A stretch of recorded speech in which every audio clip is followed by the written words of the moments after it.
This week is National Maintenance Week, and I want to highlight the fantastic work that goes on in maintaining our church buildings and also our churchyards around the diocese. We're doing this in concert with the Diocese of Monmouth. The hashtag is #ministry maintenance, but I've got with me the Canon Precentor of Llandaff Cathedral, Mark Preece, Canon Mark Preece. Mark, we can see that there's a ladder on the spire of Llandaff. Tell us about the maintenance that goes into a place like a cathedral. An enormous amount of work, of course.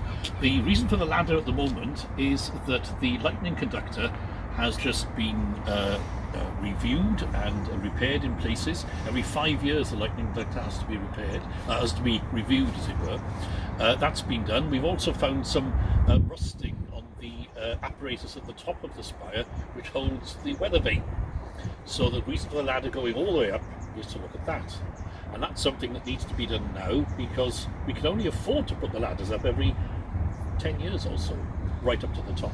So that's something that needs to be done while we can afford to do it. But ongoing maintenance is the key, I think. So to keep the maintenance bills and maintenance work as low and as small as possible. Now the cathedral is a particularly large and historic building, but you've been a parish priest and had many buildings, some of them quite modern, in your hands. But there's always maintenance involved in them, isn't there? Always maintenance. And when I was a parish priest, I always tried to keep an element of a budget in a year for maintenance, even if it was a very small amount, because we could spend a small amount on whatever needed doing. And even if you go to a contractor and say, you know, we can only spend £200, £500, £100 on that piece of work, what can you do for that money? To stop it getting worse, or to see that it doesn't deteriorate anymore. It's just an ongoing thing, clearing gutters, drains, and I think if you're keeping on top of the thing, on top of the work, then it won't get that bad. Hopefully the bills won't be that big. It's partly about money, but it is also about volunteer labour as well, isn't it?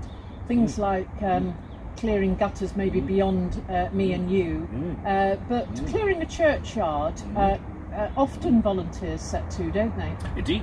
Of course we can't be climbing ladders at great heights, but volunteers can do all sorts of things. At ground level, we've reinstated recently here the volunteer working party every week. Painting repainting railings, cleaning out gutters, clearing leaves, cutting off ivy and this sort of thing. Things that are quite manageable, easy to do, and really only need pairs of hands, really. You and I want to celebrate, in this National Maintenance Week, we want to celebrate the fantastic work that goes in to the maintenance of our buildings and churchyards. What would you say to all the PCCs and the congregations around the diocese, particularly in the year when they've not been allowed to get together in work parties or the like? What message would you give them? Don't be disheartened. Don't be put off by what seemingly size of the project. Little things can make a huge difference, and doing something is better than doing nothing at all. Just doing something small, but yes, don't be disheartened. Look at your building as a treasure, as a sign of the incarnation, a sign of Christ's presence in the community, and take pride in it. We're all proud of our buildings, I guess, but just look at some of the smaller things that can be done. And don't think about tackling the very large things if they're well beyond you, but just do a little bit at a time. And be in good heart and be encouraged by the work you do and the people who help. Thank you to all who maintain our buildings and churchyards. It's a fantastic contribution, not just to the church's life, but to the communities which value them so much.